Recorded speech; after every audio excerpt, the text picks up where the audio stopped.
Have you ever wondered why so many smart kids grow up to feel lonely and struggle as adults? It's a question that so many people relate to but rarely talk about. If you've ever felt like you're stuck, disconnected, or falling behind despite being told you were gifted as a child, you're not alone. Many high-achieving kids grow up with a hidden burden, one that follows them into adulthood and silently holds them back. But why does this happen? And more importantly, how do we fix it? Let's break it down. The identity trap. As kids, we latch onto labels. Some identify as athletes, others as artists, and for many, their label is smart. It starts with praise. Parents, teachers, and peers constantly reinforcing intelligence as their defining trait. At first, it feels great. Being smart means excelling without effort, standing out, and getting ahead. But here's the catch. When intelligence becomes your core identity, failure feels like an attack on who you are. If you struggle, if something doesn't come easily, your brain doesn't register it as a challenge. It registers it as a threat. So, what happens next? You steer clear of risks, new activities, and challenges that might expose weaknesses. Over time, you might shrink your world to what you already know you're good at. And as that world gets smaller, so do your opportunities for growth, connection, and fulfillment. The hidden cost of perfection. One of the biggest myths intelligent kids believe is that things should always be easy. After years of being praised for effortless success, struggling feels unnatural, even shameful. So you might develop avoidance behaviors, not raising your hand unless you're sure of the answer, not pursuing hobbies unless you're instantly great at them, and shying away from social situations where you might not know how to act. This perfectionism doesn't just limit experiences, it isolates. Socializing, relationships, and career growth all require a willingness to be uncomfortable. But when your identity is built on avoiding failure, stepping outside your comfort zone feels terrifying.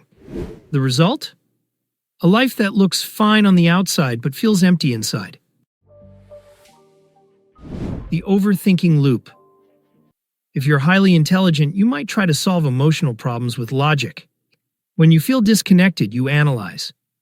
You replay conversations in your head, strategize interactions, and try to figure out relationships instead of actually engaging in them. This leads to a kind of social paralysis. Instead of connecting with people naturally, you might approach social interactions like a puzzle to solve, overthinking every move. It's exhausting. And because you might view socializing as a skill to master rather than a human experience to enjoy, you could start avoiding it altogether. Breaking free. Here's how you can start breaking free from this cycle. 1. Let go of the smart kid identity. Intelligence is important, but it's just one part of who you are. You are more than just your intellect. You have creativity, resilience, and the ability to grow. Shift your self-worth from being naturally gifted to being someone who grows through effort and learning. Instead of defining yourself solely by intelligence, recognize the value in persistence, adaptability, and emotional growth. Surround yourself with people who challenge you rather than just validate you. 2. Try new things, even if you're bad at them. Struggling is not failing. It's learning, adapting, and growing stronger with each challenge. Set small goals for personal growth rather than only pursuing things where you can excel instantly. 3. Embrace discomfort instead of avoiding it. Seek experiences that push you outside your comfort zone.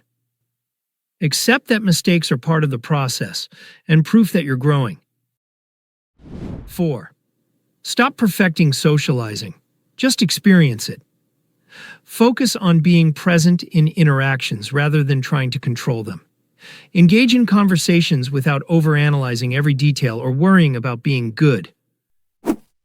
When you stop overanalyzing and start participating, when you let go of perfectionism and embrace the messiness of life, you open yourself up to real connection, real progress, and real fulfillment. If any of this resonated with you, let me know in the comments. I'd love to hear your story and what part of this discussion hit home for you. Sometimes, just recognizing these patterns is the first step toward breaking them.